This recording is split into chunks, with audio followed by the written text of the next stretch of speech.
What's going on? Welcome to Around of 32. I'm your host, BA, along with my other host, Nate the Great. We are here to What talk up? about the games of week 10, and we're Mm-hmm. going to give you all the information you need to know for your fantasy and to make bets and stuff like that. We'll Mm-hmm. complete all that around there. So, what's going on with Make you, you some Nate? money, B. Make you some money, B. That's Make all you I gotta some say. money. Make you some money. There you go. Make you some money. Good, Make you good, some money. good, man. I can't believe that we're in week 10 already, man. Like, holy hell! Like, probably got like Yeah. 7 more games left. Like, it's really Yeah. starting to come full circle with all the teams that you feel that are good and bad. And now the deadline's passed. There's going to be some, you know, either teams that are going to do really, really well or really, really bad, and we're going to get into that. So let's go. Yep. Yeah. So go ahead with your first game of the week. Pretty much prepared here. Oh, which would be the Thursday night game. Mm-hmm.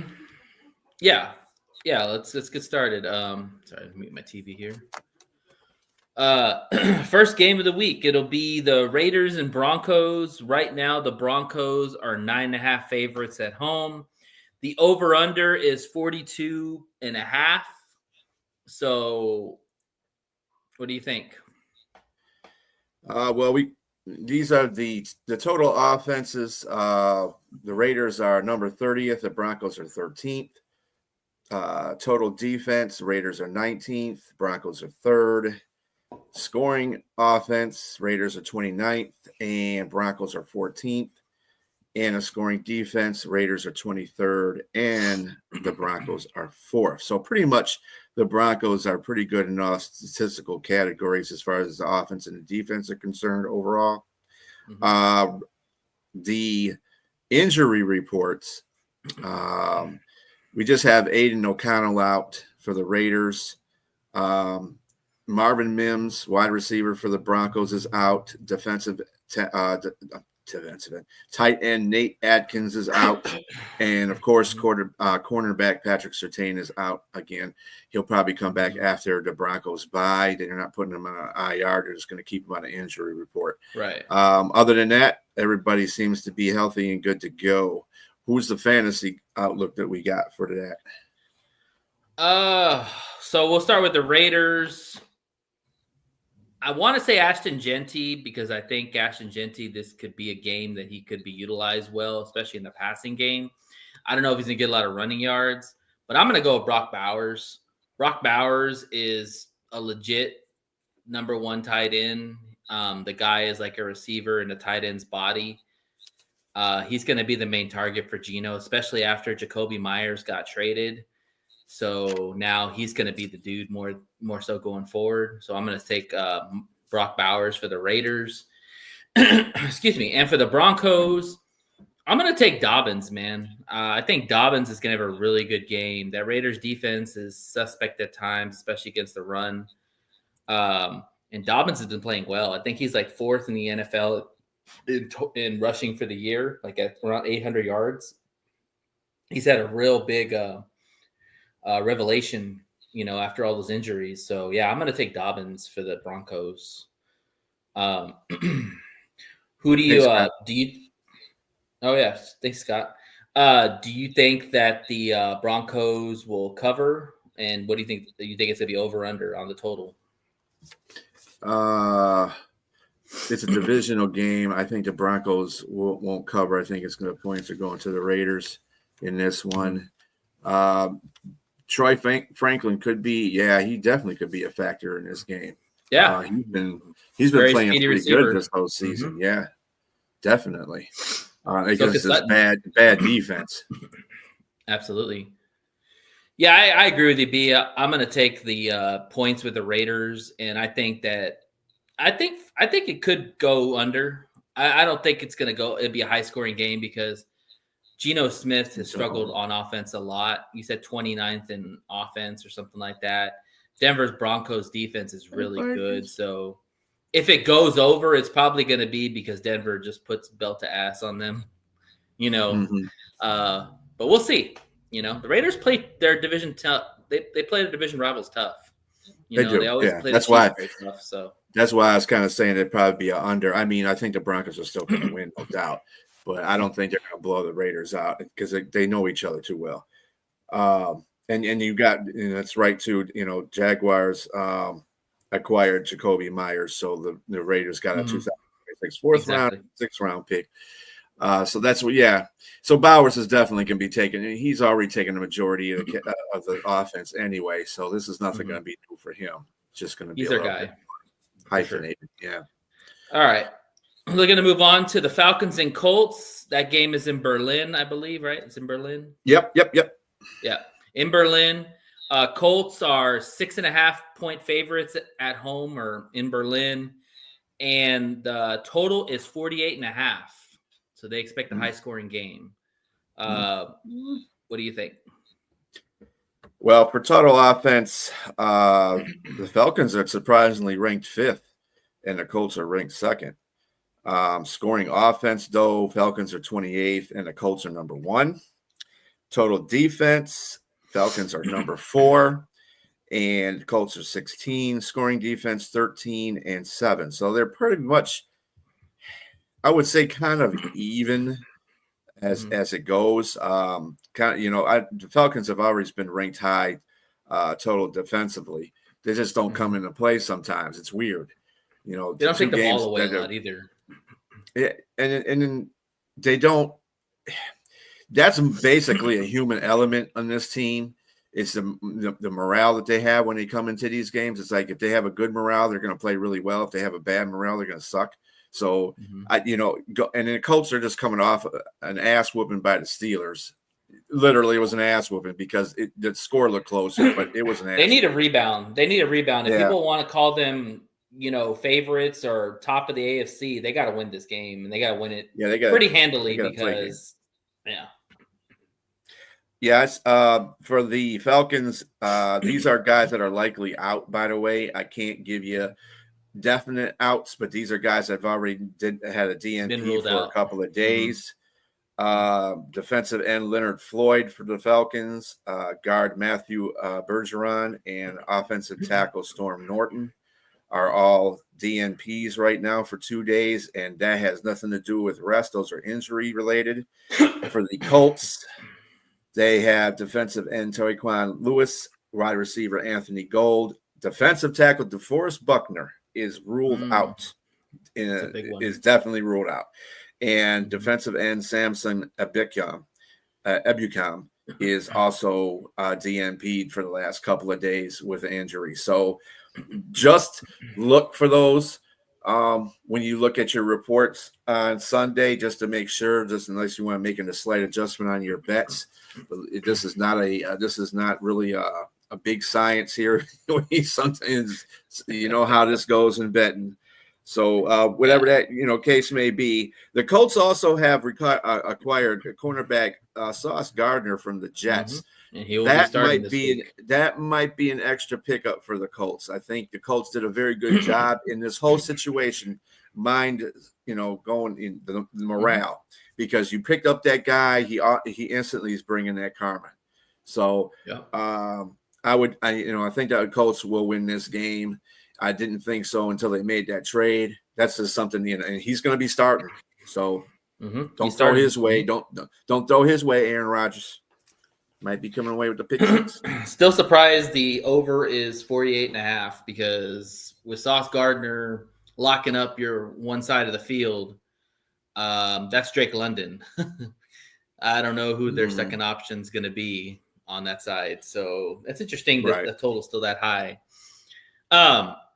So for your fantasy outlook, for the Falcons, Bijan Robinson, 100%. I mean, Bijan Robinson can kill you through the run, can kill you through the pass. What's up, Robbie? He's just deadly all over. He's fantasy gold that you would call him. The guy's just fantasy gold. That's the best way to describe him. So Bijan Robinson for the Falcons. And for the Colts, I'm going to give you a surprise one. A lot of people want to say Jonathan Taylor. And yes, Jonathan Taylor is a damn good running back. However, they're going to try to stop Jonathan Taylor. I think that's what the Steelers did, and I think that's what the Falcons are going to do. And the Falcons have a better defense than the Steelers. Sorry, Robbie. I'm going to go Warren for the Colts. I think Ty that Warren. I think Warren is going to give him a little bit of a mismatch for the defense of the Falcons, and I think that he could very well get about 2 touchdowns and about 100 yards. I really like Warren, and I think that he's going to be a good player. Well, we'll find out today or on Sunday morning there, Robbie. It's in Berlin. This is just a messed up game all the way around because the Falcons are coming off of a tightly contested contest with the Patriots. The Colts are coming off a bad loss against Pittsburgh, where Pittsburgh just totally dominated them. You could say they have games like that. Most teams, that even good teams, have games like that. So we'll see what happens. If they pick themselves up and they beat the Falcons in Berlin, then we can start, kind of saying, hey, they may be something. But do you think the Colts cover, or do you think you take the points, or do you think it's going to be a high scoring game? What's their cover? 6.5, right? 6.5 and 48.5 on the total. Yeah, I'm gonna take the points in this one. I think I'm taking the points and I'm taking the under because both defenses are really good. I'm surprised it's 48.5. Yeah, that surprises me. Yeah, but Vegas seems to know more than we do. Yeah. All right, Bills versus Dolphins. Dolphins are 9.5 favorites on the road. The total is 50.5. So another high scoring game they expect. What'd you say? So Bills are number 1 in total offense. Dolphins are number 27th. Scoring offense, Bills are 3. Dolphins are 26. Dolphins just stink all the way around. Number 12 total defense for the Bills. Number 24 for the Dolphins. Number 9 scoring defense for the Bills. Number 24 for the Dolphins. So as you can see, everything's in the 20s for the Dolphins. That might be what the score is. I don't know. Right. Make it ugly. Defensive end AJ Epineza is in concussion protocol, and so I don't know if it's gonna be probably a game time decision on him. Probably. And if he hasn't been cleared yet, it's probably not likely he's gonna play, I would think. And on the Dolphins side, not that they have any more added problems on their side, but cornerback Rasul Douglas has been a DNP for the last couple of days. Don't think he's playing either. I think they pretty much said he wasn't going to play. Wide receiver Eskridge, he's also a DNP for the last couple of days, injury related. Linebacker Chop Robinson, it's another guy that might not play. He got hurt. I remember that play he got hurt on too, so he might not play either. Again, always check ahead of time, people, to see the injury report to make sure these people are out. They'll usually tell you that. This is what we have sports right now. App. Yeah, this is on any sports app on Sunday. They'll usually tell you that stuff ahead of time. And yeah, that's it. What we got for the fantasy? What you got in fantasy for us? So for fantasy, I'm going to go with Cook, James Cook. Shout out to Kevin, his boy, James Cook. I think Cook cooks. I think he probably has a couple tutties, maybe 100 yards. The guy is electrifying. We talked about Bijan Robinson, another running back that can catch the ball out of the backfield. They can run the ball inside the tackles. I think this is a James Cook game. I think that Allen will do his thing, but watch out for James Cook. I think he could very well go off in this game. And for the Dolphins, I'm going to go with my boy A-Chain, Gig'em, baby. He's probably the best player on that Dolphins team on both sides. Just a stud guy, another guy that can catch the ball in the backfield and run between the tackles. So, yeah, I'll give my boy A-Chain for fantasy on the Dolphins. That's probably the only player I would trust on the Dolphins, honestly. Well, I mean, you got Jaden Waddle too, so just remember that. Yeah, but you got Tua throwing the ball to him, so you're hit or miss with that. At least A-Chain, you just hand the ball off to him, and hopefully he goes the distance. And Buffalo is terrible at stopping the run, so that's why I think A-Chain will eat a lot. So do you think the Bills cover, or do you think it's going to be over 50 points or under? Let's see. Buffalo, where you at? Buffalo is a 9.5 point favorite. I'd take the over on that one. You mean the cover? Yeah, the cover. Yeah, to go even over that.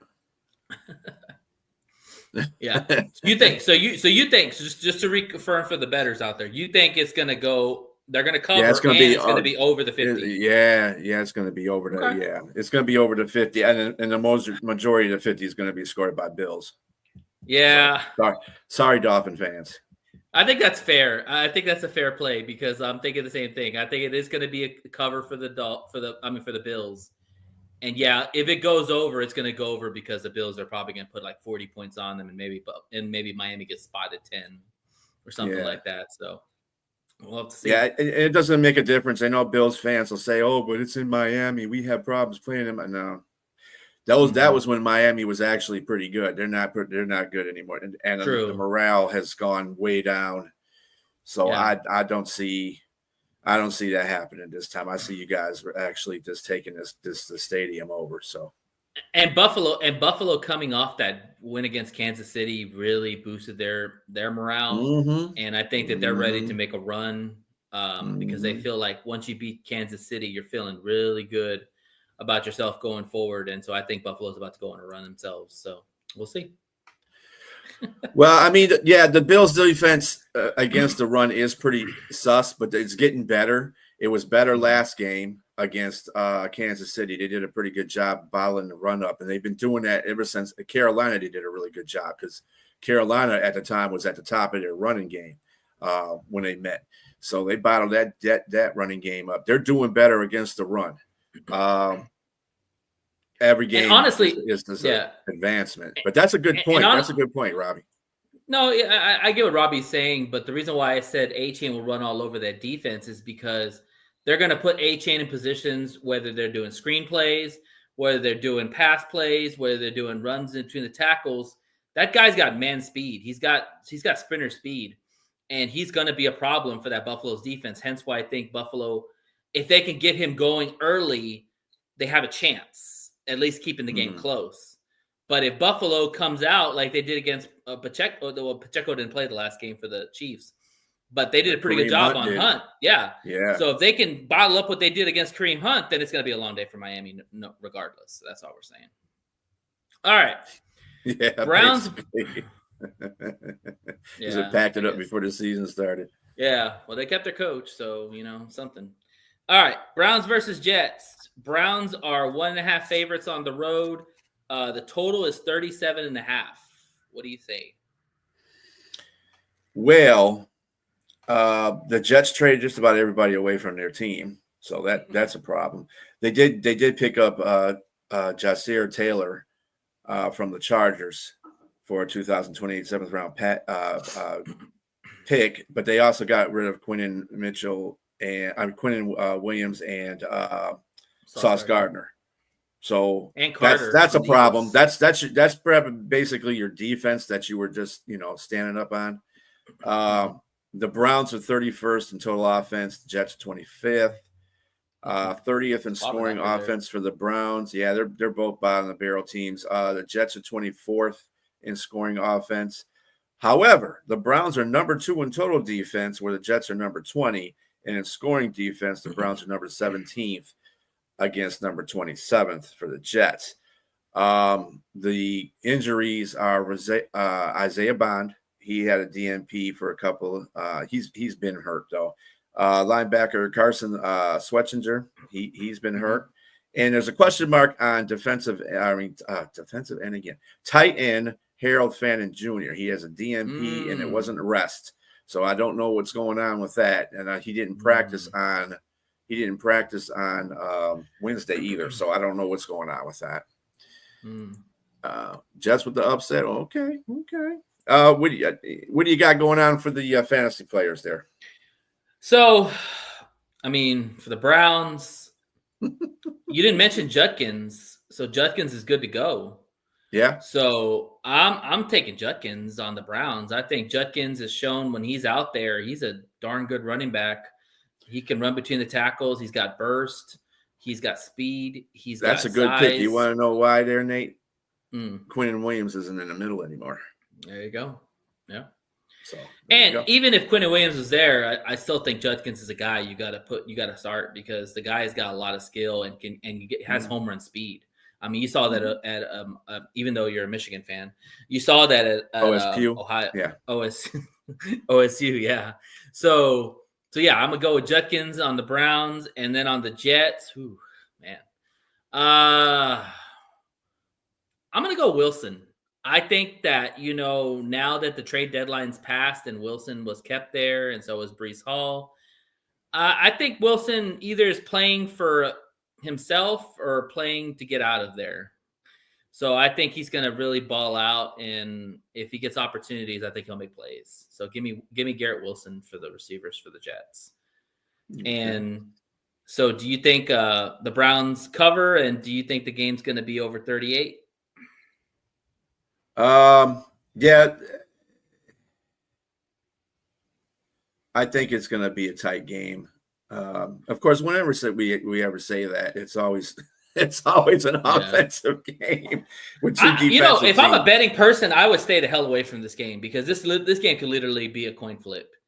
I mean, the Jets are playing rejuvenated. The Browns.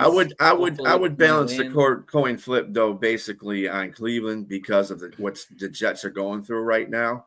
I don't really project the Jets winning too many more games. If they get lucky, they might win one more, but I don't know where that's going to be at, unless they beat Miami. But do you trust Dylan Gabriel? Yeah, I do. I do trust just to get enough offense. You got Judkins there. You got enough offense. Just hand the ball to Judkins. That's all I got to say. You still got Judy there. So, I mean. But Fannin being out sucks. Yeah, Fannon's not healthy. That's not good. The JUCO.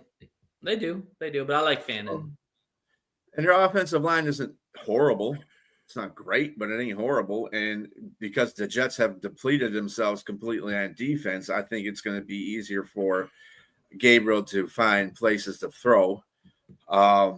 And I think 2.5. It says 2.5 on here. You said 1.5, right? It might say 1.5. Some might have 2.5, 1.5. Yeah. So either way, it's I feel goal would probably be the safe bet, and I think Cleveland can get that field goal, so they could go. They'll cover that bet.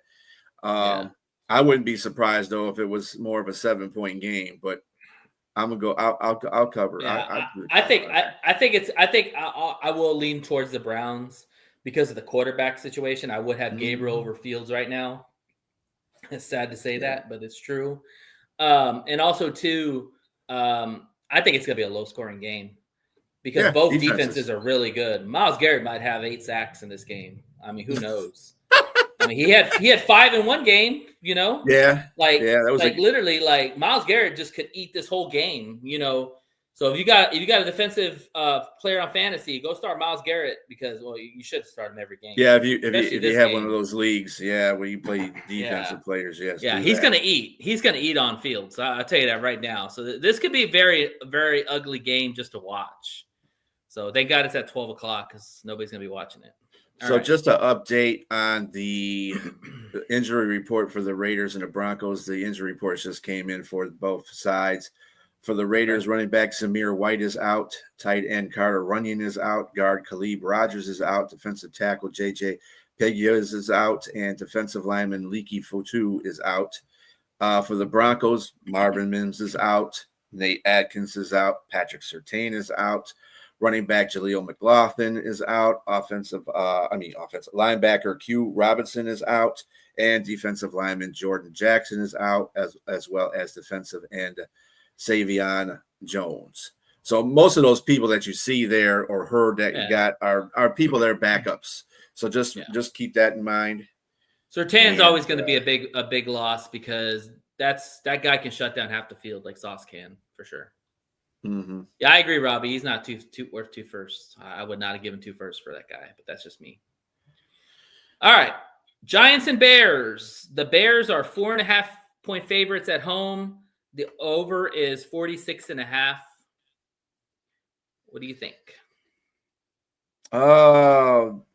Total offenses. Giants are 18th. Bears are 3. Yeah, Ben Johnson's got that. Bears offense is really they. But to be fair, they haven't played anybody with a really good defense lately. So let's just be honest there. Well, that's just what the Giants supposedly. Scoring offense. Giants are 22. Bears are 6. Total defense. Giants are 29th. which is surprising. Oh, And the Bears is number 26. Scoring defense, the Giants are 28th and the Bears are 29th. Injury report on the Giants so far. CB Paulson Adebo is not has been DNP for a couple of days. Wide receiver Bo Collins, linebacker Victor Demuke, kicker Graham Gano. I heard about is that. another guy. Defensive end Chauncey Golston and linebacker Darius Musau and center John Michael Schmitz is also DNP for the last couple of days. So watch for them. They might change. Well, especially that's on one what of happened the starting Fridays. quarterbacks. Yeah. What's going on, Robert? Bears all the way. Take the under. Yeah, maybe. Yeah. Once he gets on a better team, though, Robbie, that's probably what it is. Let me tell you something. The Jets are just terrible. On the Bears side, better sauce. Yeah. On the Bears side, injuries, defensive back Josh Blackwell, linebacker TJ Edwards, defensive lineman Dominique Robinson. TJ Edwards is kind of standing out here. Again, he was DNP for last two practices. So that's not a good keep sign. Again, I can't hype on it more. Just monitor these injuries. Of course, injury reports come out every Sunday. So just trying to give you a focus so that you know who to play and who not to play. And it'll affect the line too. It may affect the line in the game. So we got defense. Yeah. Yeah. For the Giants, man, I'm going to go Jackson Dart. The Bears struggle with running quarterbacks. And if Jackson Dart wants to pull out a win in Chicago, he's going to have to run the football. Like they're going to have because the Bears defense is terrible at stopping the running quarterback, and they're not good overall in general. I think if Jackson Dart wants to win this game, he's going to have to make plays with his legs and make plays with his arms. So I am definitely going with Jackson Dart against this defense. I think he'll definitely do well this week. And the Bears, I'm going to go Kyle Monangai because I think that the pass rushers for the Chicago Bears will put a lot of pressure on Caleb. And if they can run Monangai and be successful running Monangai, I think they'll have a really good chance of winning. He had a really good game last week. I picked him up. He had like 22 points in my league. He had over 150 something yards. I haven't seen a running back do that for Chicago in a minute. Sorry, Swift. But Monangai, I think very well could be taking Swift's role at some point. Very good runner, inside the tackle, big guy. Can catch the ball too. He did that at Rutgers. So yeah, give me Kyle Monangai if you want a win on your fantasy this week. Do you think that the Bears are going to cover at 4.5? And do you think it's going to go over 47? This is another game I wouldn't bet on. This could be a flip too. Yeah, I agree. Yeah. In the AFC North, they can win it easily. No. Let them think what they want to think. Who cares? No. Let them think what they want to think. No. They haven't even played anybody in the NFC North yet. We don't have the people. They haven't. We don't have the people in the division are delusional anyways. Yeah. But anyway, if you were looking at the stats, I would, because offensively the Bears are pretty decent.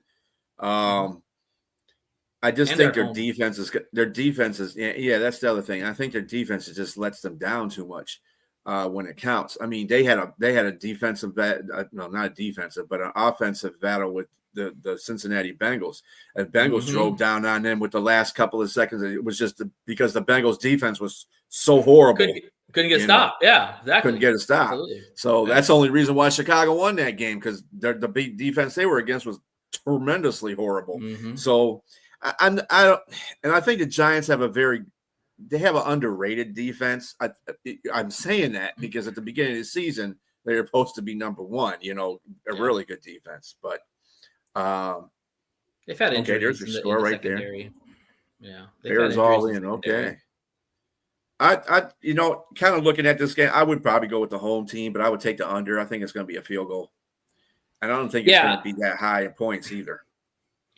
I'm with you. I'm taking the points with the Giants just because the fact is Jackson Dart can make things happen by himself. Mm-hmm. And I think that he'll keep him in the game. And if it's won, it's probably won by a field goal. And as far as the total, I'm actually going to go over on this. I think both teams very well could get in shootouts. Because, I mean, with Jackson Dart and some of his weapons, and the Bears have their guys, both defenses secondaries are really bad. Like, I don't know who the hell Chicago's starting right now. And they got Giants Stevenson back. Okay, Stevenson. Well, that's not very much a help. But I mean, and the Giants second, and the Giants secondary is not very good themselves. They're having injuries, so this could very well be a shootout. I could see why it's a little bit higher. So I'm actually going to go with the over on this. So, well, we'll see. All right, let's move on. Jaguars and Texans. The Jaguars are 1.5 point favorites on the road. The total is 37.5. Low scoring game. Yeah, that's not surprising. Yeah, obvious this line actually jumped. It was in favor of Houston at first. Now it's jumped to Jacksonville, and that's because C.J. Stroud will not be playing. Because of doesn't say a lot about the Jacksonville Jaguars either, because they only gave him 1.5 point favorite when the backup quarterback. Yeah, this is a game.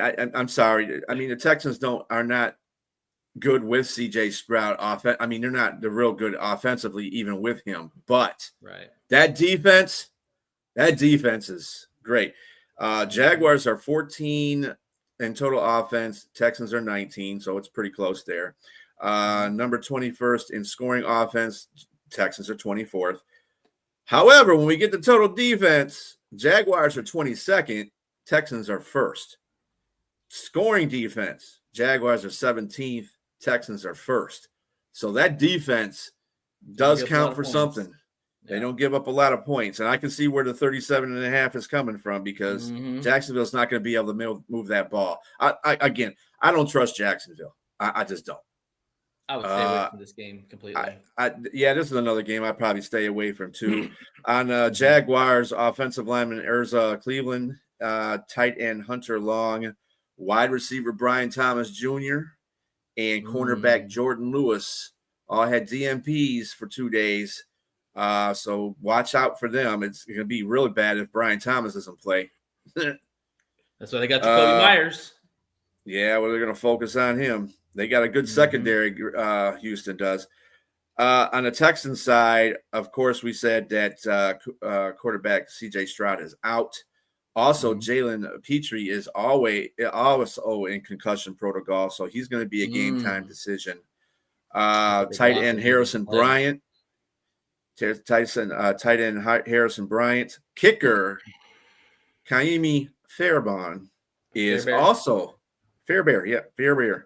And linebacker Christian Harris, offensive lineman. I'm sorry. What's Kaimi Fairbairn's injury? I think he's got some kind of a leg injury. Ooh, he might not play. Linebacker if Christian it was a shoulder Harris, or something like that, play. But yeah, leg. Offensive lineman Titus Howard. That's a big one for the Texans too. Offensive lineman Ed Ingram. He's a backup, but he's also DNP'd. So Texans on the offensive side are kind of just effed a little bit. Not good. And you got David Mills. Don't screw it up. David Mills has got to go out there and put on a show, because Houston got not problems on the offense, Robbie, but they don't got problems on the defense. The defense is going to have to win these games for them until everybody comes back. Nico is still out there. Out there, so that's a good thing for Mills. They still got, Chubbs is out there, and also what's his face, the rookie running back that they got that was doing so good for a minute. He's out Marks. there. So Woody Marks. Yep, good. Yeah. So who you got on the? So speaking of which, who do you have on fantasy for both teams? So for the Jaguars, I'm taking Jacoby Myers because you're no Brandon Thomas, no Travis Hunter. Who the hell is he going to throw to? Jacoby Myers. He probably might have over 10 targets and 100 yards in the game. Now, how effective that's going to be, he's going to be going against Stingley. I don't know. But, Trevor Lawrence is going to try to get the ball to Jacoby Myers. I'll tell you that right now. So his target share will be very high. For the Texans, ooh, that one's a tough one. I'm going to say Dalton Schultz, because I think that with Mills, you're not going to take a lot of shots downfield. They want him to do as little as possible, because the defense is going to hopefully carry the team for the game. So I think Dalton Schultz will be like your safety blanket, and I think he'll be looking for him early and often in the game. So give me Dalton Schultz. I think he could have over 100 yards, maybe a tutty, maybe 2. But yeah, I think they're going to ask Mills to do very, very small things. So, and I don't trust that run game either. So that's why I'm saying Dalton Schultz. Yeah, with their injury problems that they have in a running game, Chubbs is not. He's not. Yeah, Chubb's a shell of himself. Let's be honest. He's done. Not going to be there. But again, I would stay away from this game as a better, because it could flip flop. I mean, I kind of still favor the Texans because they're at home. Their defense plays really well, and this is not the Denver Broncos. This is the Jaguars. Okay, so I just don't see.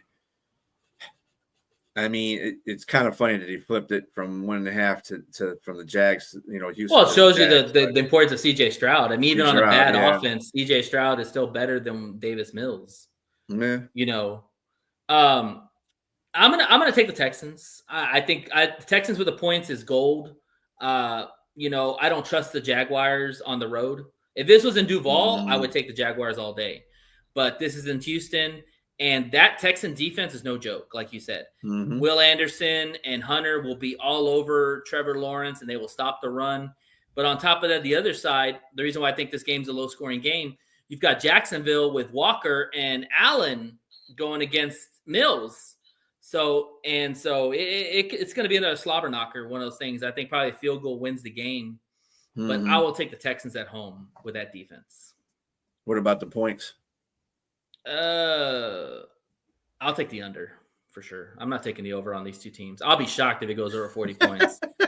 Like, I'm serious, man. Like, Davis Mills and Trevor Lawrence, like, I know what that Texan defense can do to Trevor Lawrence. I've seen it before. And I don't trust Davis Mills with anything. So they're going to come after him hardcore with Walker and Allen and Arulake and who's that other guy at the picks? Lloyd. Yeah. It's going to be tough. Yeah. They got a pretty good defense, man. Like, you saw what they did to Patrick Mahomes. They can put pressure on him. So good luck, Davis Mills. Yeah, they did that to San Francisco too. They two defensive teams that they played. Although Kansas City and San Francisco are not Houston's defense. That's all I'm saying. For sure. Not even they're a close. step above. They're a step above, but still, yeah. All right. They're way above. One of my favorite games of the week, Patriots and Buccaneers. The Buccaneers are 2.5-point favorites at home. The total is 48.5. Talk to me. All right. The Patriots are number 12 total offense to the Buccaneers 17th. Scoring offense, Patriots are 7th. Buccaneers are 15th. Total defense, Patriots are 9th. Buccaneers are 15th. And scoring defense, Patriots are 5th. And the Buccaneers are 13th. So obviously it's siding mostly with the Patriots as far as the statistics go. The people that are going that are listed right now is out. Of course, again, check with your sports apps to see on Sunday.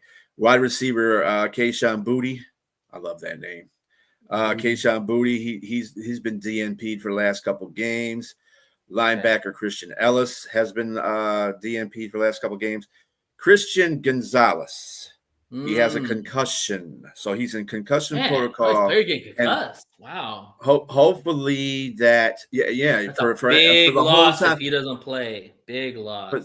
For the fact that the NFL has tried to stop concussions, they haven't been very good at it. In fact, I think there's been more concussions since they tried to stop concussions.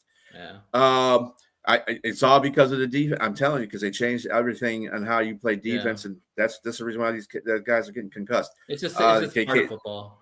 Yeah. I mean, it's part of football, but at the same time, if you can't do anything but tackle in a certain way to get somebody down, you're in mode for getting a concussion.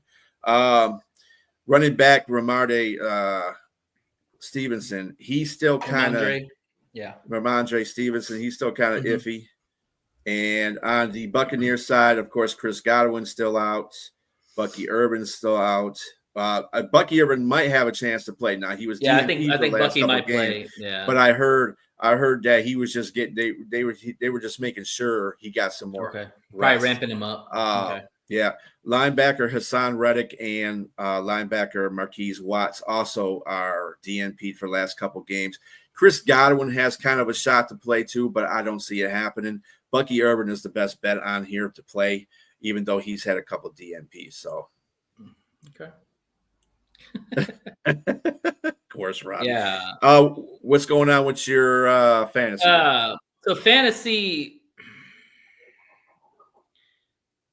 You know what? I'm gonna go Travion Henderson, man. If Ramondre Stevenson might be out of the game, I think this is a good chance for Trayvon to get some carries. And we talk about the speed of Jenkins. Henderson's got that same kind of speed. He's just lightning in a bottle. And I think that if they want to be successful against the Bucs, they have to run the football. They can't be one-dimensional because Bowles loves to bring the pressure. So they have to be able to try to run the football. Even though Vita Vea is there, they got to try to run the football. And Henderson, I think, could very well benefit from that and have a good game. So I'll go with him on offense. And then on the Buccaneers side, I'm going to go Ibuka. We didn't get to see Ibuka at full strength against the Lions, especially after Mike Evans went down. I think Ibuka turns it up, especially if Gonzalez is out. If Gonzalez is out, then you're looking at CD versus Ibuka, and I'm taking Ibuka. And Baker Mayfield's out for blood. Like, he knows he played like shit the last game he played against us. And I think that he's ready to show the world, hey, I'm still here. So and that's another big thing too, that they came off a bye, so that might be extra stuff for them. Right. So so give me Emeka Egbuka. You think the Bucs cover, and do you take the total over 49? This is another game though. This is gonna be a fun game. I hope this game's on TV. I want to watch this game. I think this is gonna be. I mean, it all depends on Christian Gonzalez. Really, Kayshon Boutte has been playing really well too. He got Pop Douglas too, and they still got Doug. He hasn't been playing. He has not been playing Boutte. He is Boutte. They're all right if they don't have him there because they still got Pop Douglas and they still got Diggs. So I think they'll be okay. Yeah, Diggs has been doing really well over the last 3 weeks too. He's been getting. I think he's got like a touchdown in every one of those games. Chris Godwin. If they get Bucky Urban back for Tampa Bay, I really love their chances of winning. Bucky Urban is a really good running back. Yes. And they still have some semblance. I mean, their offensive line is starting to come back around. They got one of their they got what's his face on the one side.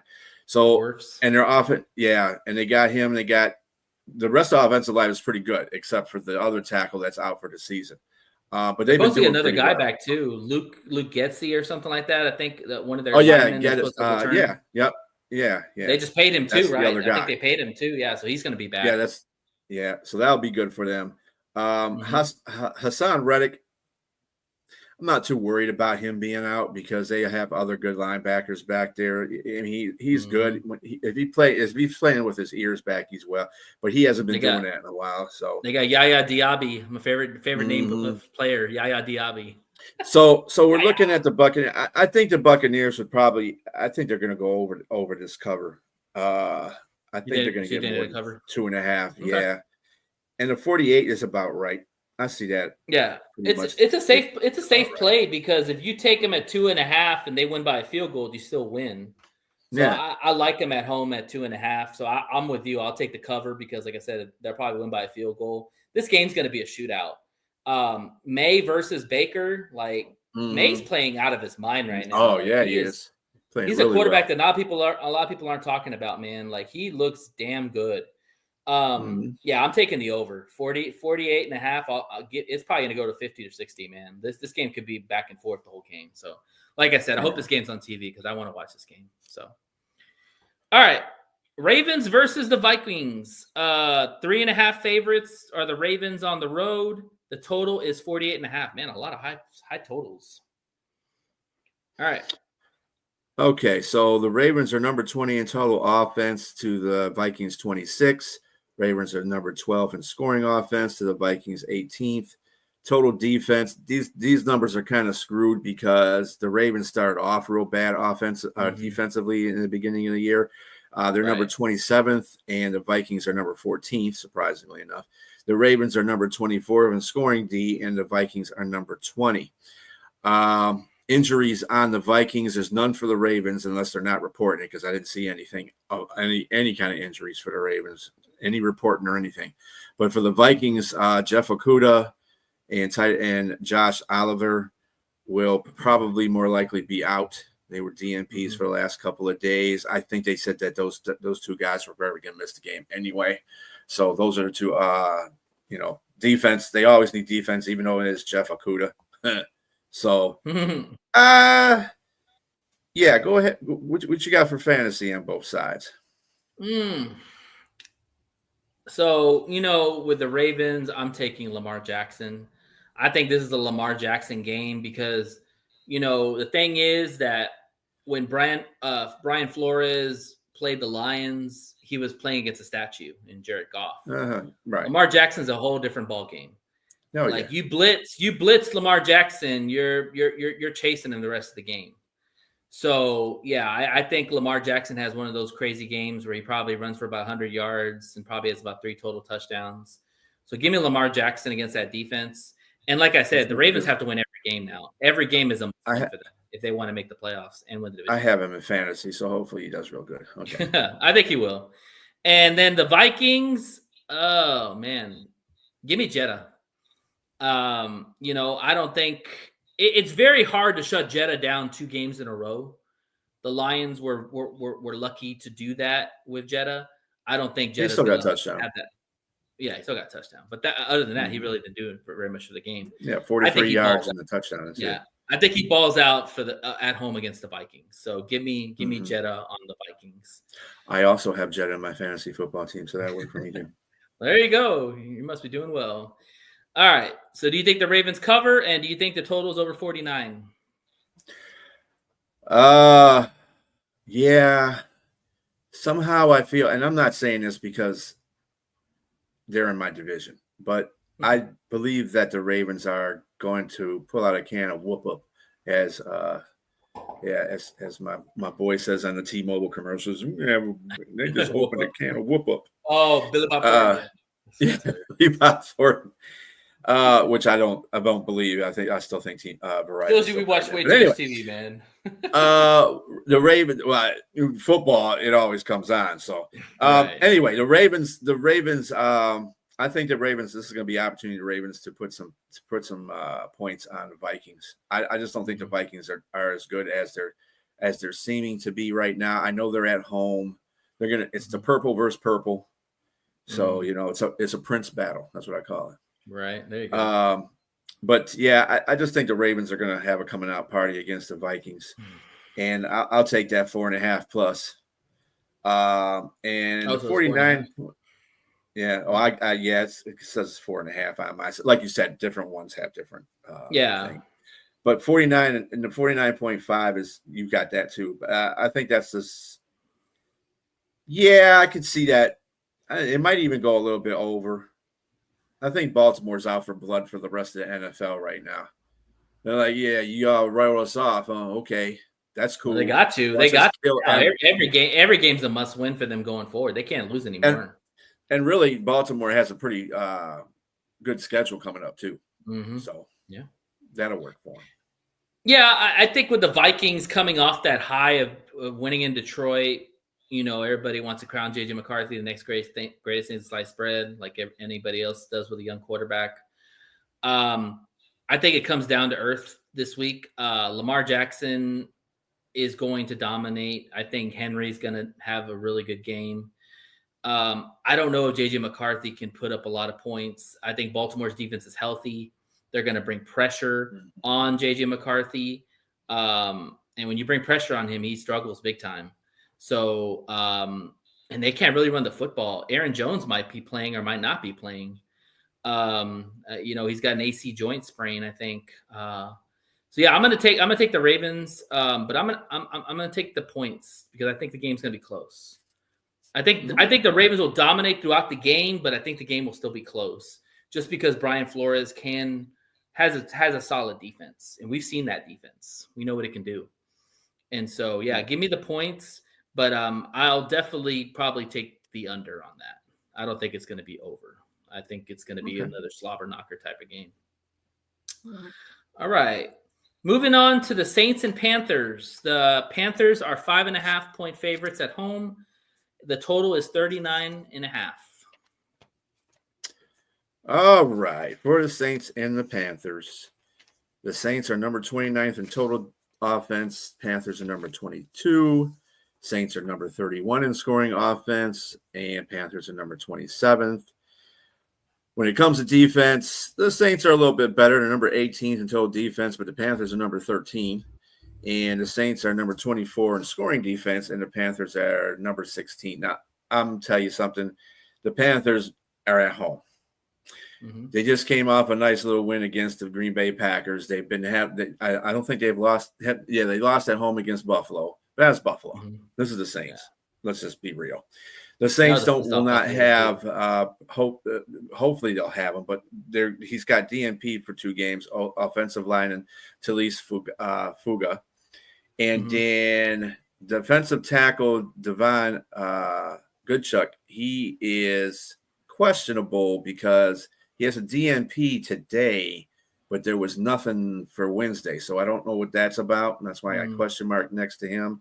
For the Panthers, guard Chandler Zavalia is out for DNP so far, and wide receiver Bryson Tremaine is also questionable because, again, he has the same thing that Gachu had. He's missed the DNP. He had DNP today, but yesterday he had nothing. I don't know what was going on. So we'll take an eye out on both of those. What you got for fantasy?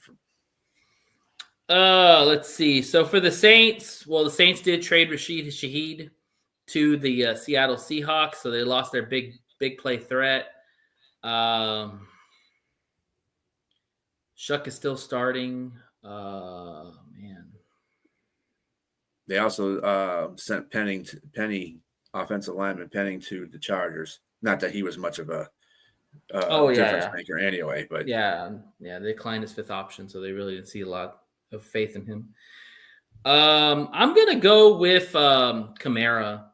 I think that if Shuck wants a chance to win this game, he better hand the ball off to Kamara or get Kamara on the flat, get him in check downs. Kamara can still play. It's unfortunate that his career's kind of dwindled since Drew Brees left. But give me Kamara. I think he has a solid game. He's probably the only one I trust on the offense. Olave is a possibility, but again, who's throwing the ball? That's what I look at it. With Kamara, just hand the ball off to him. All right. Panthers, Rico Dowdle. I like Rico a lot, man. It's kind of funny, I really want to know what the Cowboys offered Rico that he didn't want to stay in Dallas, because I like Rico a lot. And I think he's really blossomed into a great running back. And they have a really good 2-headed monster with him and Chuba, and Teo McMillan's getting the ball too. So give me Rico. I think he runs all over the Saints defense and pretty much controls the clock. So do you think the Panthers are going to cover? Or do you think they're going to score more than 40 points in this game total? Yeah, I think with New Orleans losing a couple of their players, well, at least one of the receivers that's a big-time playmaker, that's going to reduce their offense a little bit. He was very promising too. 39.5 though. It's a lot. Because when the Panthers, actually it's not too much at all. 39.5 ain't jack. Well, but you look from the standpoints of the offenses, one's more of a run-based offense. The other one, you don't know what the hell the other one is. I see, but the Panthers are good defensively against both. I gotta see the Panthers. They're at home. They're gonna probably jack New Orleans Saints up just as much as they did Atlanta Falcons. Now Division the rivals. Saints, I mentioned that. yeah, Or no time. Sorry. yeah, division rival, but they Oh, did it is that. a division I mean, rival. Carolina, Yes. yeah, Carolina did beat the crap out of Atlanta, and that's a division rival. True. But I think New Orleans still scores in this game, but I just think that Carolina's is going to be too much for them. And Okay. I would go over on the points and on the You're 5.5. taking the cover with the Panthers, and you're taking the Yeah. total over. Yeah. Okay. No over and a total. Yeah. Man, 5.5 is a lot. For two really not high-powered offenses. I will Suck stay to with start. this No, game that's too. the only thing. If it was Yeah, that's true. Rattler, That's true. I'd probably stay with what's boarded on there. But with Shuck Yeah. on there, he's a I rookie. think- He's going to make some bad mistakes. Yeah, I think because it's a division game, I'm going to take the points with the Saints. The Saints have played pretty solid in some of these games for a half. You know, hopefully they play in a better half in the second half, and not the first. Just play the first half. I'm going to take the points with the Saints, and I'm going to take the over too. I think it could be one of those games where both teams are just scoring at will. Mhm. Well, let's see. All right, Cardinals and Seahawks. The Seahawks are 6.5 favorites at home. The total is 44.5. All right, this game is probably, as far as statistically, just a bit closer than you expect. The Cardinals are number 21st in total offense. Seahawks are number 9. Cardinals are number 19th in scoring offense. Seahawks are number 5. Cardinals are number 20 in total defense. Seahawks are number 11. And the Cardinals are number 11th in scoring defense. Seahawks are number 5. Two players are on concussion protocol right now for both teams. Cornerback Max Melton for Cardinals. He's on concussion protocol. And Josh Joby for the Seahawks cornerback is also on concussion protocol. Other than that, both teams are pretty much good as far as health is concerned. Yeah, and also to add, Murray did go on the IR.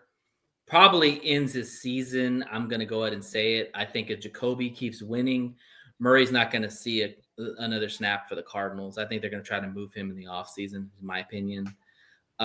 There's teams that need quarterbacks.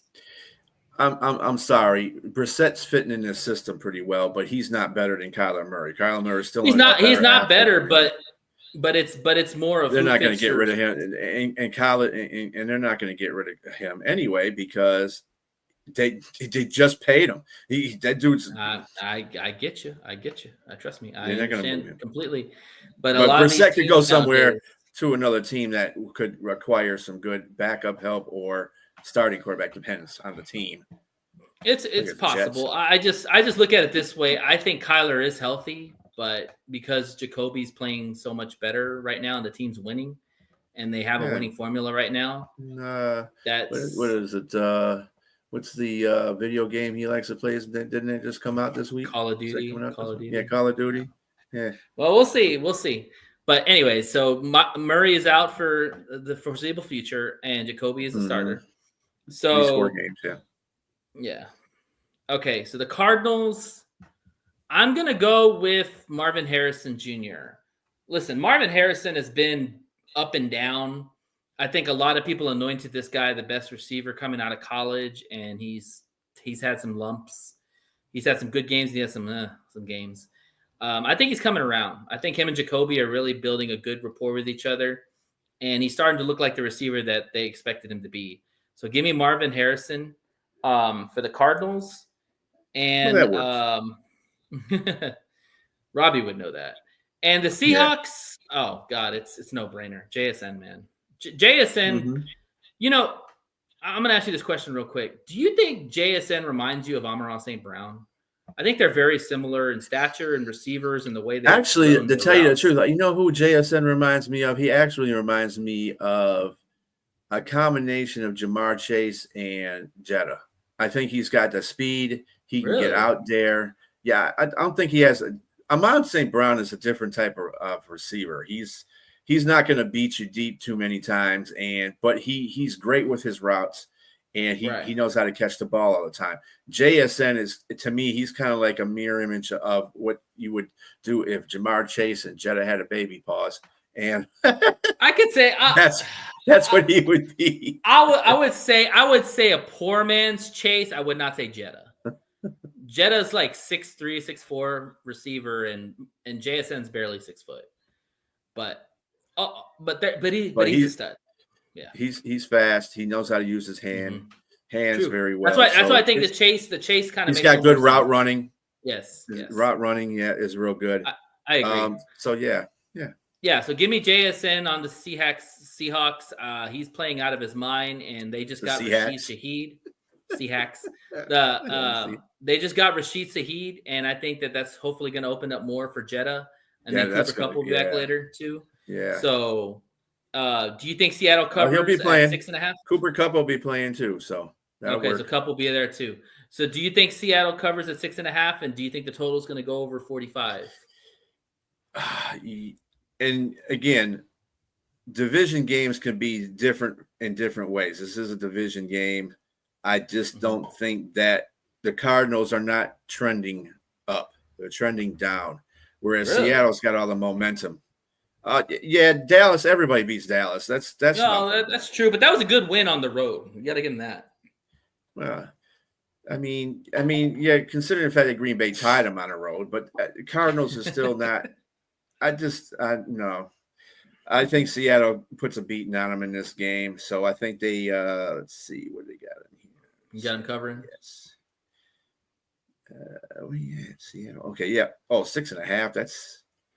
That's too low for me. I think they're going to win by at least 7 to 10 points. They're going to cover. Definitely going to cover that. 45.5. Ooh, that might be a little low. I think Arizona can score some points with Brissett. Mm-hmm. I think Brissett's going to get, like you said, Marvin Jones involved in the game. You got to remember McBride too. Mm-hmm. Christian McBride too, the tight end. Absolutely. Yeah, Trey McBride. Yeah. So you want to do that, get him involved in the game. They got pretty viable weapons. I don't know about their running game though. Their running game's kind of shaky. Well, they don't have a dude because they lost Connor. They've been trying to fill it with Bam McKnight and Mercado. Mercado's hurt still. DeMercado. Yeah, their running game is like crap right now. So I don't know how that's going to play right into the Seahawks. Russian attacks defense. So yeah, I just say the Seahawks just shutting this down. They're at home too.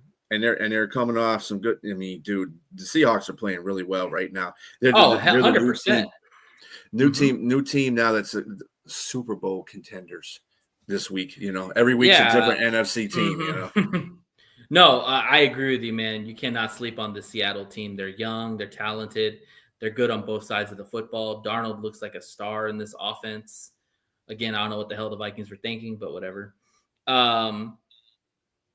Yeah, I'm gonna go with you, man. I'm gonna take Seattle in the cover. I think in Seattle they're very hard to play. It's very loud there, and I think it's gonna make it tough for Jacoby. And on top of that, they're not gonna be able to run the football. I'd be shocked if they have over 100 yards in that game. It's gonna be all passing, and when you put all passing on them, they'll let those ends go rush after the quarterback. It could get ugly. As far as the total, I probably would take the over. I think that Cardinals could put up some points. But this could get ugly fast. Seattle is a for sure legit team. Like people need to stop sleeping on Seattle. Like you saw what they did to the Commanders. Yes, Commanders are bad, but dude, they put an ass whooping on them right off the gate. Like you don't see that from a lot of teams. And they were quite relentless through the whole game. They were quite relentless through the whole game against the Commanders. So I mean, yeah, you got to look at that stuff. So absolutely. All right. Rams versus Niners. Rams are 4.5 favorites on the road. The total is 49.5. All right. The Rams coming off a pretty good win against the Saints. They blew them out basically, which isn't something that's, I thought the Saints would put up much more of a fight, but they did. In their house. Yeah. Of all places. No, they played it. They played at Rams. They weren't the Rams. Right. That's what I'm saying. They beat them in the Rams house. Yeah. Yeah. Rams are number 7 in total offense. 49ers are 10th. Rams are 8th in scoring offense. 49ers are 23rd. Rams are 10th in total defense. 49ers are 17th. And the Rams are 2nd in scoring D, and the 49ers are 9th. Now, the only guy that has any issues of coming or playing a game is Ricky Purcell, wide receiver for San Francisco. So that's the only injury that they have out there right now that could affect either side. So what do you have as far as the fantasy is on this? Well, before I go to fantasy, what's up with Brock Purdy? What's the situation? Because that's got to be the most. He's not playing again. It'll be mac and cheese. Yeah. Okay. So Mac Jones will be in there. Okay. Yeah, because that's one of the most weird situations. That's kind of like the Kyler Murray and Jacoby Brissett situation. If Mac Jones keeps playing at a high level, they're going to keep Purdy out. They just paid him all that money. They don't want to. They're going to bring him back when he is 110%. Or they might not bring him back if Mac Jones keeps winning again. Yeah, it's all about chemistry. We'll see. No, well, Brock Purdy has that chemistry too. He's just not playing as good as Mac Jones is, but that's because he's injured. So anyway. Okay. All right. So for the Rams, I am going with Davante Adams. Davante Adams, the last couple of games, has scored over 5 touchdowns. I mean, he's becoming a goal line monster. Like Puka Nacua gets all the yards between the 20s, but Davante Adams gets the touchdowns at the goal line. And so give me Davante Adams, and like Stafford's really developing a lot of good chemistry with him and Puka Nacua. So a lot of attention is going to be paid on Puka. So Davante Adams is going to get a lot of one-on-one. Great route runner. So give me Davante Adams for the Rams. And for the Niners, I'm going with my man George Kittle, dude. I mean, we both got George Kittle on our team. It's time for George Kittle to show up and be George Kittle, man. Like one game, 15 points. The next game's got 6 points. So give me George Kittle. Yeah. I think if there's one weakness on this Rams defense, it's the linebackers. Their linebackers are kind of, whatever. I think George Kittle could eat really good on those linebackers. And he should be their number one target. I mean, Juwan Jennings is playing well too, but George Kittle's always open. Hey, I like broccoli. All right. Do you think that the Rams cover on the road, and do you think the total goes over 50? Now, this is an interesting matchup because the Rams in San Francisco have a big history of playing close games. And San Francisco is one of those teams that the Rams could be absolutely awesome, and San Francisco would just beat them anyway, just to be spiteful. I think this is one of those. I don't think San Francisco is going to win necessarily, but I think the Rams are going to win, but they're not covering. I'm going to give San Francisco the points. And 49.5, that's about right. I mean, I can see San Francisco getting loose a couple of times on that defense. You got to remember that secondary is not the greatest for the Rams. It's their front, their front seven that's really making all the impact right now for the defense. Right. Absolutely. Yeah. So I think you get a cut, like I said, Mac and Cheese is playing pretty damn good. So he can go out there and throw a couple of darts and get touchdowns and stuff. And the running game still needs to be improved a little. CMC is still dealing with some injury. He's still dealing with the injury. He's not in an injury report. So that's a good thing for San Francisco. We'll see how good the Rams defense is against that running game. That's going to be key in this game because CMC is a monster when he gets loose. Oh, absolutely. He ran all over them in the last game. Yeah, I'm taking the Niners with the points. I actually think the Niners are going to win this game because they're at home. If this game was flipped, it probably would take the other team, but it's in San Francisco. Mac Jones is playing pretty well. George Kittle, I think, is going to be a big factor in this game. CMC is going to do his thing. And also, too, Robert Saleh is going to bring a lot of pressure on Stafford. Like, that's one thing that Saleh does really well is he brings a lot of pressure. And Stafford's like Goff. He's not a very mobile quarterback. So you put pressure on him, he's going to dirt a lot of throws or he's going to throw picks. And so I'm gonna take the Niners at home in this one. And as far as the total, yeah, I'll take the over on that for sure. I think it could get into a shooting battle with Stafford and Mac Jones for sure, because both secondaries are kind of And All Matt right. Stafford is balling.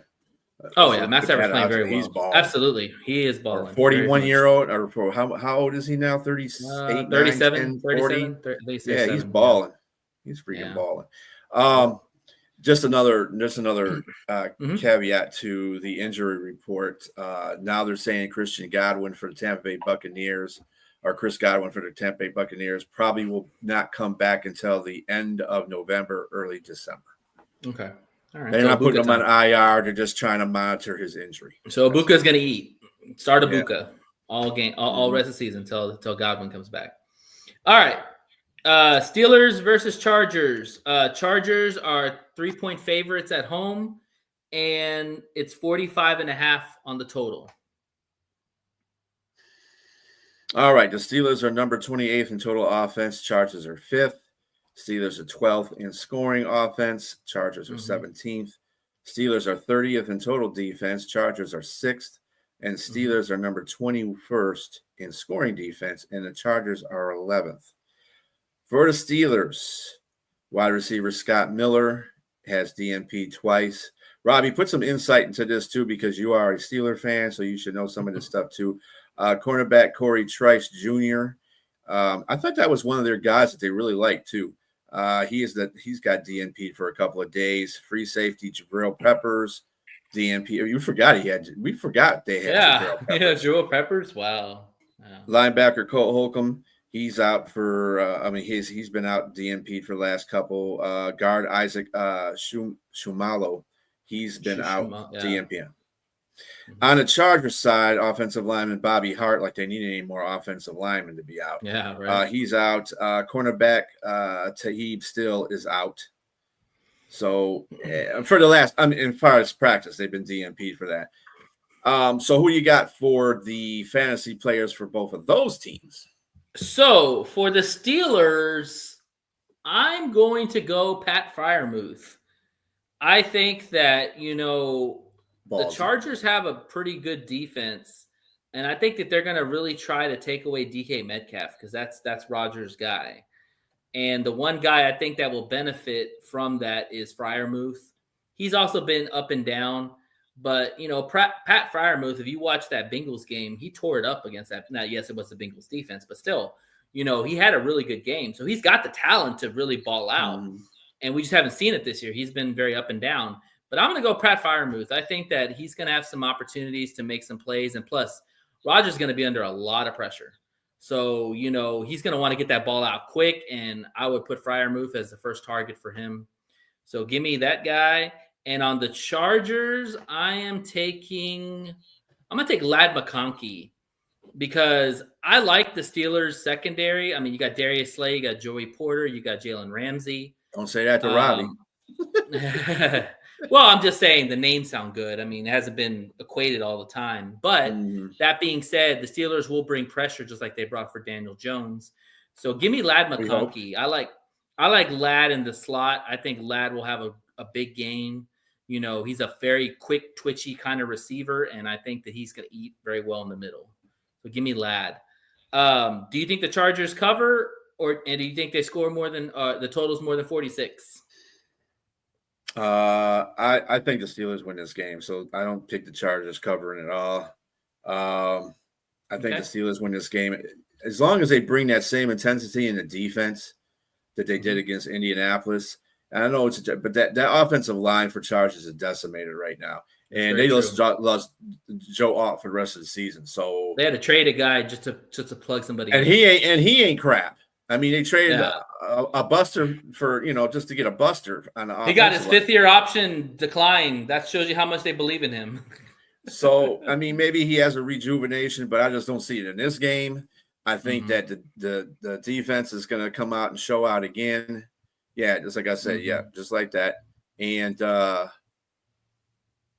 Slay is not doing – he's being the Slay that we saw. Yeah, he's not being the Detroit Slay. That's for definitely sure. But other than that, I mean, I just the point total to 44.5. Yeah, that sounds right. Actually, it could be lower 40, than it's, that. it's 44, 45 and a half. Or did it Yeah, drop one? well, like I said, it's different. I'm Yeah, on no worries. Score, so they showed I Oh, always okay. go by them, but Yeah. I still think that's too high, to tell you the truth. I don't think they're going to Yeah. score that many points. Yeah, I'll take the Steelers with the points because, like you said, it could be a flip game. This stadium's going to be mostly Steelers. Like, I don't know what it is about Yeah, LA, there's no but their home stadiums games in always LA. have 70% of the other team. Mm-hmm. So I would stay away from this game. Literally, I mean, That's both another game quarterbacks are I'd going to stay be. away too. Yeah, both quarterbacks are going to be under a lot of duress on both sides.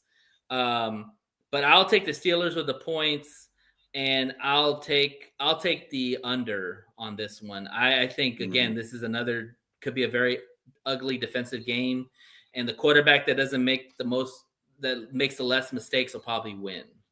So we'll see what happens. All right. Eagles versus Packers. The Packers are, I think I just saw it just updated. It's 1.5 point favorites now. It dropped a point. And the Eagles are, the total is 45 and a half.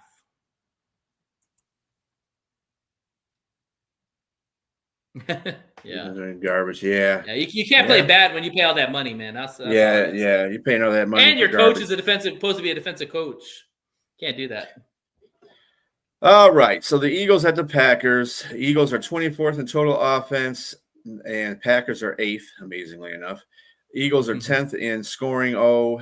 Packers are 11th. Eagles are 23rd in total defense, which is a big surprise.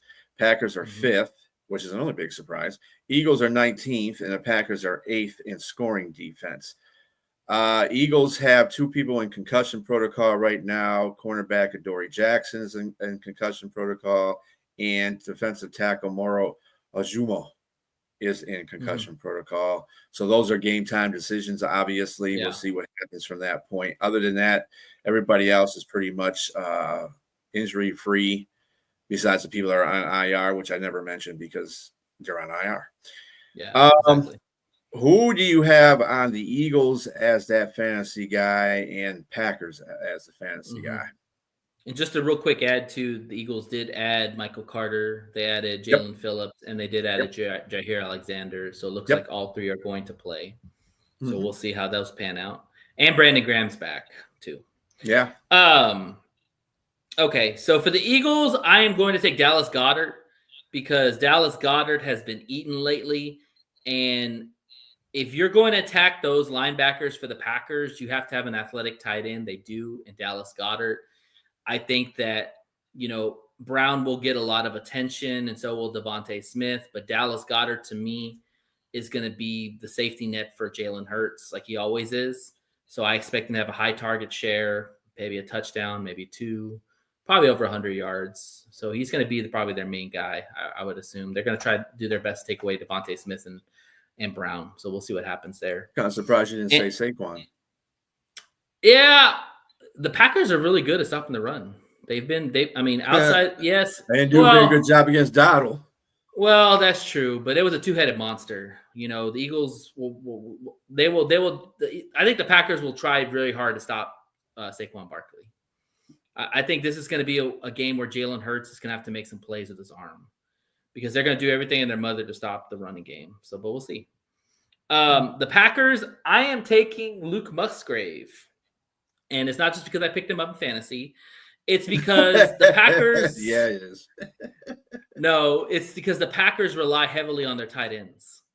Like their best tight end is out for the year, and he was their number 1 target. So, and the fun fact about Luke Musgraves is Luke Musgraves was drafted in the same draft as Tucker Kraft was.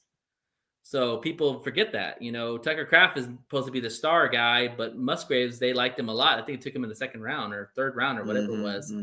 And so I think they just plug him in. Now, I'm not saying he's Tucker Kraft. It's 2 different types of tight end, but the guy's got some skill, and Jordan Love loves the tight ends. And so I think, again, if you're going to attack the Eagles defense, you're going to attack them with the tight ends, because, the Eagles are going to put a lot of pressure on with Mitchell and Cooper DeJean on who's their receivers. Is Golden on the injury report? You didn't mention No, him. he is not. Okay, He's so not. Golden's healthy, so that's good. Golden's healthy, and I Christian think Watson is healthy. and Dobbs. So Dobbs is healthy. yeah. So I think Musgrave's going to have a really good chance to get some good targets and maybe a touchdown because there's going to be a lot of pressure, a lot of attention on the receivers with the cornerbacks of the Eagles. So they're going to try to take those guys away and make Jordan Love make quick throws, and I think Musgraves is going to benefit from that. I have the sneaky suspicion that Christian Watson's going to have a good game, only because of the fact that when your safety valve, when you see the safety valve leave, you have a tendency to say, okay, well, let me see what my other guys can do and kind of ignore the other tight end that's in there, even though they shouldn't. Musgrave is a very good tight end. He was lighting it up. I think the first year he played, I think Tucker Kraft went down with an injury and he took over for him and he was firing it up. But at the same time, Christian Watson's all the receivers are healthy. All their number twos are healthy. They don't have it in number ones. They have number twos. So I could see that. And them trying out the Philadelphia secondary because the Philadelphia secondary is Yeah. So I can see that. Christian Watson can get behind there. He can start throwing there. But I mean, you Musgrave is a good choice though. I probably would pick him too. Yeah, and to go back to your point about Christian Watson, if I am the Eagles, if I'm the Eagles, if I'm the Packers, I am putting Christian Watson on Quinyon Mitchell, their best cornerback, because one thing about Quinyon, as good as he is, he's very handsy. And Christian Watson is kind of like J-Mo, in the sense that they're very fast receivers, and you have to bump them, and a lot of times you bump them, you get called for holding because you can't hold the guy, And so I think Christian Watson on Quinyon Mitchell is going to be a matchup to watch. But I do agree with you. I do think he very well could have a sneaky good game. So the Packers are 1.5 point favorites. Do you see them covering? And do you think the total is going to be over 46? Green Bay is going to spank that ass because Green Bay, again, I'm not trying to take any bias away from the fact that they're in our division, but Green Bay is supposed to be the staple of our division. And what I've seen from them playing so far in these games, people say, oh, they're playing down to their competition. They were never playing up to anything anyway. You guys get one player and you think that you're going to the Super Bowl, but it doesn't work that way. The rest of the team's got to function. I think the bar was set so low. Yeah, it was set so low. The offense, their offense is just not. I mean, based on what you see, what I told you on the total offense and scoring, it doesn't look bad. But it's like they can't move the ball well. Jordan Love.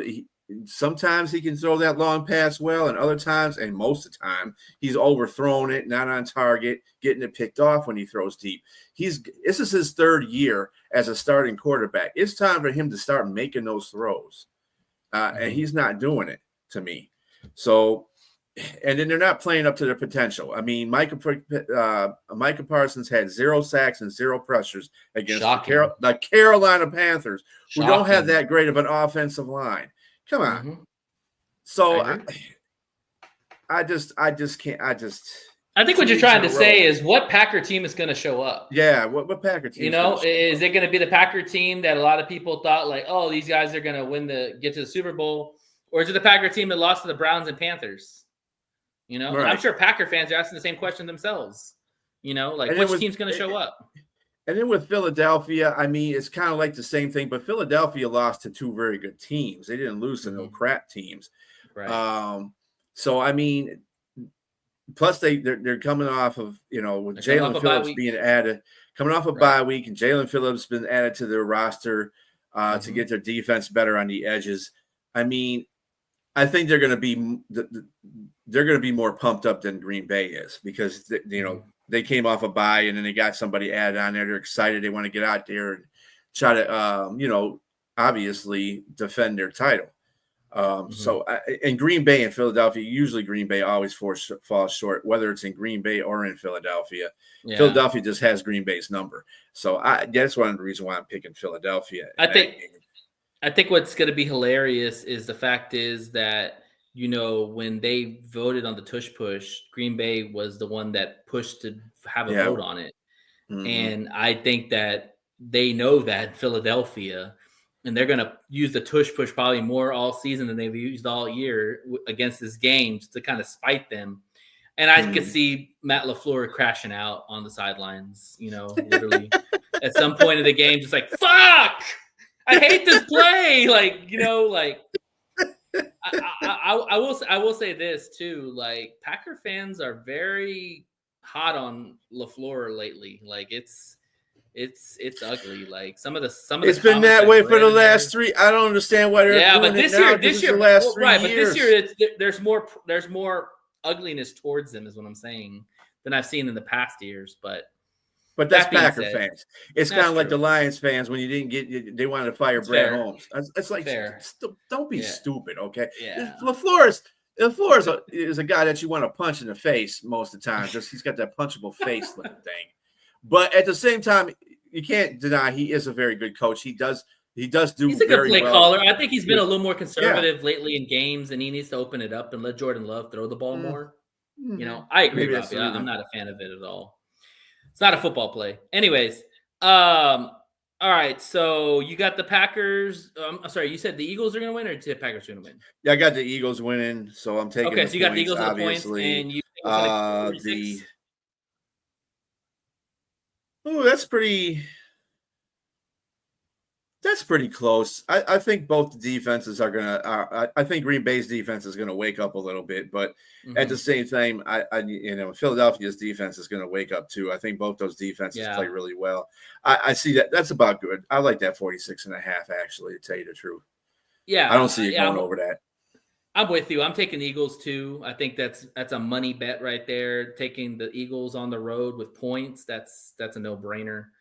And then also too, yeah, I think it's going to go over. I think Hurts is going to air it out, and Love's going to air it out. Both secondaries are kind of suspect at times. So I think that there are going to be some big plays made on both sides. You got a lot of good receivers on both sides. So yeah, give me the over on that one. All right. And to wrap up the segment, let's talk about the Lions and Commanders. The Lions are 7.5-point favorites on the road. The Commanders, the total is 49.5. Talk to me. Again, there's another one where the app says 8.5, but that's okay. Lions are number 11th in total offense. Commanders are 16th. Lions are number 2 in scoring offense. Commanders are 20th. Lions are number 8th in total defense. Commanders are 28th, and the Lions are number 13th in scoring D, and the Commanders are 22nd. Not likely to play is safety Kirby Joseph, which I think he said was out anyway. Yeah, defensive lineman Pat O'Connor, and running back Jacob Sailors has not been. He has DNP twice. Sailors on there, yeah. And for the Commanders. Obviously, the 2 players that are out, nobody else is on in danger of missing the game. But quarterback Jaden Daniels, of course, is out, and wide receiver Terry McLaurin is, of course, out. Scary Terry. Yep. Who do you have as fantasy players on both of these teams? Can I pick the whole Lions team? Yeah. Oh man, I'm gonna say Gibby. I think Gibbs has a turnaround game. He probably played his worst game of the year against the Vikings. And you talked about how bad the defense is for the Commanders. I think he said, 28th in the NFL right now, right? Mm-hmm. Exactly, Robbie. That's exactly why it's not a play. Gibby's going to eat. Like, he's going to eat through the air. He's going to eat through the ground. He'll probably be over 150 total yards for the game. Probably a couple of tutties. Yeah, he's going to be pissed. Like, I think he's going to really air it out on this defense. So give me Gibbs. And for the Commanders, oh man, I'm gonna go with your boy Bill. Man, I don't think he's gonna do very much, but I don't know who else to pick. You know what? I take it back. I'm not gonna take Bill. Give me Ertz. Yeah, I was gonna say Zach Ertz. Because the Lions do struggle with tight ends at times. Zach Ertz is probably going to be Mariota's number 1 target for the game. You said Debo is not on the injury report, so Debo's Debo's playing. Mm-hmm. Okay, I still like Ertz. Yeah, don't start Bill. Bill, they're going to stop Bill completely. I don't think. I mean, he might get a touchdown or something, but it's going to be tough against that Lions run defense for sure. Do you think the Lions cover at 7.5? And do you think the total goes over 50? That's a lot. They must think the Lions are either going to blow them out or it's going to be a shootout, which I don't know why it would be a shootout. Yeah, well, they did this against Minnesota too, and then what happened with Minnesota? That's true. Minnesota's got a better defense. I'm gonna take the Lions winning, but I'm gonna take the Washington in points only because I just their offensive line is still shaky. It's on the road too. I mean, it's on the road. They don't play. Their splits are not as good in the road than they are at home. So that's fair. They did beat the crap out of Baltimore, and they did beat the crap out of Cincinnati. So I mean, it's a fair point to say they can score over 8.5 points, but from what I see with their offensive line, their offensive line is still unsafe. Penei Sewell had got limited practice, so that's a good thing. I saw that, like and Decker might be out. He said Decker might be out, but even then, I'd put Skipper in there, and Skipper would be fine. It's the interior of the line I'm worried about the most, and I'm hoping that they can recover from. Now, in saying this, I know the Lions played a horrible game last week. They played in all facets of the game. They were just terrible all the way around. I think that was just a team thing. I don't think it had to do with one aspect of any part of the positions. Dan said it best, man. They did everything to lose that game. I totally agree. Yep, they did. And they still had a chance to win at the end. So the offensive line is always my concern with that one. So that's why I can't say they're going to do the over on the 8.5. I'm going to take the points, but Detroit winning. Yeah, I'm with you. I'm taking the points. I would like to think. I thought a little bit more about this. I would like to be belt to ass, but on the road, shaky O-line. A lot of hype on the Lions over what the Commanders have. So I'll take the points. I think it could be a close game. Hopefully not. Hopefully I'm wrong. And I'm gonna take the under. I think 49 is a lot. I think that I don't think the Lions are necessarily blow them the hell out. I don't think the Commanders can really keep up with us point wise. I think it's probably closer to like maybe 40 or something like that, but we'll see. And there was one more thing I want to say. What was it? Damn that man. Come on, Nate. Yeah, shit. Talk so much, I lost my track of thought. But yeah, no, I think also too, when you're making this pick, got to remember what happened in the championship game, and a lot of the Lions players already talked about it, saying like, "Hey, we haven't forgot." So they're out for blood. So who knows, man? Like this game could get crazy.